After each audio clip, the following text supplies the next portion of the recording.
Assalamualaikum teman-teman, jumpa lagi dengan saya Partini Darmawan dalam channel Keluarga Asik. Kali ini saya akan bagikan sebuah resep yang banyak sekali diminta oleh teman-teman saya dan kerabat saya, yaitu resep membuat gudeg Jogja yang enak dan maknyus. Kenapa sih saya kejar-kejar terus untuk bikin atau sharing resep ini? Karena setiap kali saya bawa makanan ini ke kantor, pasti teman saya itu mana videonya dan sebagainya, sehingga saya menyempatkan untuk mengedit video yang sudah saya buat beberapa waktu yang lalu ya teman-teman. Jangan skip videonya dan ikuti terus ya. Teman-teman, berikut ini adalah bahan-bahan yang digunakan untuk membuat gudeg Jogja. Cukup banyak banget kan bahan dan bumbunya, tapi jangan khawatir, dengan bahan dan bumbu ini akan menghasilkan gudeg yang rasanya enak banget, yang rasanya nggak jauh beda dengan gudeg-gudeg terkenal yang dijual di Jogja teman-teman. Jadi kalau teman-teman suka gudeg, coba aja resep ini, pasti enak banget. Dan bikinnya sebenarnya nggak sulit. Tapi memang untuk membuat gudeg ini waktu yang dibutuhkan memang cukup lama. Bahan yang dibutuhkan ini saya sudah siapkan 5 kg nangka muda yang merah ya teman-teman ya. Nanti saya jelaskan yang dimaksud merah itu seperti apa. Kemudian 300 gram bawang merah, 300 gram bawang putih, kemudian gula arennya ini setengah kilo ya teman-teman ya. Kalau nggak ada gula aren, gula merah yang warnanya gelap juga enggak apa-apa. Kemudian untuk ketumbarnya ini 100 gram atau 1 mangkok kecil. Kemudian garam ini mungkin 5-7 sendok makan. Kemudian laos seperempat kilo. Kaldu daging, kebetulan saya masih ada stok. Kemudian ini balungan daging ya teman-teman. Kalau nggak ada balungan daging, pakai balungan ayam nggak apa-apa, pakai kepala atau sayap ayam nggak apa-apa. Makin banyak makin enak rasanya. Bumbu lainnya daun salam secukupnya. Nah, untuk nangka yang cocok nih, yang nangka yang getahnya kecoklatan atau merah ya teman-teman ya. Jangan gunakan nangka yang getahnya putih, atau saya menyebutnya nangka putih. Ini sama sekali tidak cocok jika digunakan sebagai bahan baku untuk membuat gudeg, karena hasilnya sangat lembek seperti bubur. Sekarang kita akan haluskan semua bumbunya, kecuali daun salam dan laos ya teman-teman ya. Ini saya menggunakan blender yang besar. Kita bisa menambahkan sejumlah air agar mudah dalam memblendernya.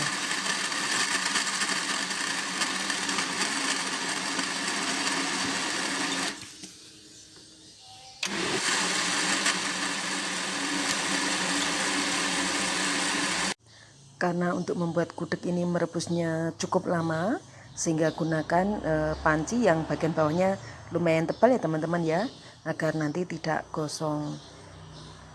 Saya menggunakan panci yang cukup besar karena gudeg yang akan dibuat juga cukup banyak. Selain panci yang besar ini, agar menghindari gudeg yang kosong, ini saya juga gunakan angsang ya kalau bahasa Jawa. Ini untuk nanti saya taruh di bagian bawah agar gudegnya tidak bersentuhan langsung dengan bagian bawah panci. Nah, sekarang akan saya masukkan bumbu-bumbu yang besar-besar seperti laos. Ini sudah saya geprek ya teman-teman ya. Laos ditaruh di bagian bawah agar melindungi nangka mudanya dari dasar panci. Kemudian tulang-tulang sapi, atau kalau teman-teman ada tulang ayam atau kepala ayam atau cakar ayam, masukkan aja bagian di sini karena itu nambah enak atau nambah nikmat dari gudeg. Kemudian ini bagian bawah juga kita tambahkan daun salam. Nah, setelah kita susun begini teman-teman ya, ini kan nanti nangka mudanya nggak bersentuhan langsung dengan bagian bawah, sehingga mencegah dari gosong. Nah, semua resep bagaimana saya membuatnya saya buka semuanya di sini, nggak ada yang rahasia teman-teman ya, karena ilmu itu harus disaringkan, bukan dinikmati sendiri. Nah, ini kemudian saya masih beri angsang ya, saya nggak tahu bahasa Indonesianya apa nih. Pokoknya beginilah untuk kukusan tuh loh teman-teman. Nah, baru bagian atasnya ini saya tata nangka muda yang tadi saya sebut merah-merah itu yang seperti ini teman-teman. Ini yang paling cocok dipakai untuk bikin gudeg.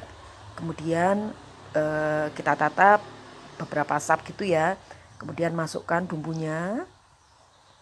Ini bumbunya banyak banget teman-teman, makanya nggak heran kalau gudeg itu rasanya juga enak, karena saya juga membikinnya dengan bumbu yang sangat banyak. Nah sekarang gula arennya ditaruh juga di sini. Kalau teman-teman nggak ada gula aren, bisa pakai gula merah atau gula Jawa yang warnanya gelap ya, jangan yang putih, ada yang warnanya terang itu. Nah dikasih nangka muda lagi, kemudian kasih bumbu lagi begini teman-teman. Jadi semua proses untuk membuat gudeg ini semua saya taruh di sini ya teman-teman. Tujuan saya adalah saya ingin berbagi, karena memang teman-teman saya itu banyak yang nanya gimana cara saya membuat gudeg. Memang effortnya lumayan, tapi hasilnya juga sebanding ya, jangan khawatir. Nah ini cara ngiris nangka mudanya juga jangan lembut-lembut ya. Ini saya bikin kurang lebih 2 kali 10 cm. Jadi nanti saat jadi gudegnya itu sangat pas ya. Beri tambahan air. Nah langkah berikutnya setelah semua bahan dan bumbu kita susun dalam panci, ini penuh nih ya. Untuk 5 kilo nangka muda ini penuh teman-teman. Nah sekarang tahap berikutnya adalah kita rebus. Gunakan api sedang. Berapa lama merebusnya? Untuk tahap pertama ini saya lakukan perebusan selama 2 jam. Tambahkan air ya agar tidak gosong bagian bawah. Nah untuk perebusan di hari pertama, karena saya mulai merebusnya itu siang hari, ini saya rebus 2 jam. Kemudian malam harinya sebelum tidur ini saya rebus selama 2 jam. Nah untuk airnya yang digunakan seberapa teman-teman? Jadi untuk mengisi air dalam panci ini cukup separuhnya saja, karena pada saat mendidih itu airnya sudah naik ke atas ya. Teman-teman, ini penampakan gudeg yang kita rebus di hari pertama. Ini setelah 2 jam direbus seperti ini teman-teman. Ini masih unyu-unyu ya, belum ada tampaknya gudeg sama sekali. Nah di hari kedua saya manaskannya masing-masing 1 jam di pagi hari, 1 jam di hari siang, dan malamnya juga 1 jam. Nah ini penampakannya teman-teman, sudah mulai kemerahan kan, udah mulai kecoklatan ini gudegnya. Jangan patah semangat, rebus terus sampai enak. Yuk lanjut ya. Nah sekarang kita sudah masuk hari ketiga proses pembuatan gudeg nangka muda. Sekarang kita lihat yuk sama-sama, 1, 2, 3. Nah ini teman-teman, setelah 3 hari 3 malam kita panasin nangka mudanya, bentuknya seperti ini, seperti daging empal ya teman-teman ya. Ini sudah jadi. Kalau warnanya udah coklat kayak gini, tandanya gudegnya sudah jadi ya teman-teman ya. Sekarang kita akan angkat sedikit, saya akan sajikan di piring ya. Nah masih panas banget ini gudegnya. Ini seperti daging sapi yang dibikin empal ya teman-teman ya. Rasanya juga enak karena banyak menggunakan kaldu. Mohon maaf ya, saya nggak menggunakan kaldu instan karena ini saya sudah banyak menggunakan kaldu alami dari tulang-tulang sapi dan kaldu sapi juga. Nah mungkin ada yang nanya nih, kalau saya bikinnya banyak banget nih gudegnya, apakah dimakan sendiri? Saya jawab, enggak dong, mana habis kami makan berdua begini. Kemudian apakah dijual? Enggak juga. Terus diapain dong gitu loh. Biasanya ini saya berikan ke tetangga, teman-teman, atau kerabat. Karena kalau masak gudeg itu, mau masak sedikit atau banyak, proses merebusnya lamanya juga sama, sehingga sekalian aja bikin banyak dan dibagi-bagi gitu teman-teman. Nah ini gudeg yang udah jadi, legit banget kan, rasanya enak banget. Silakan bagi yang penasaran untuk membikinnya, ini juga bisa jadi alternatif usaha kuliner loh teman-teman. Silakan ikuti semua resepnya karena saya nggak ada yang saya rahasiakan di sini. Silakan ikuti terus ya. Assalamualaikum.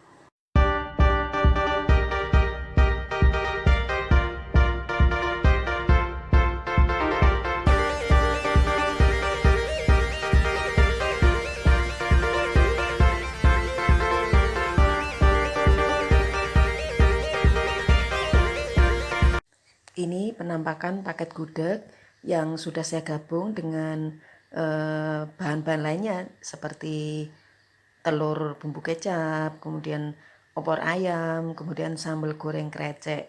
Jadi kalau saya memberikan gudeg ke teman-teman atau kerabat, saya rangkai seperti ini. Jadinya tampilannya lebih cantik. Ini bisa dipakai atau digunakan 2 porsi ya teman-teman ya.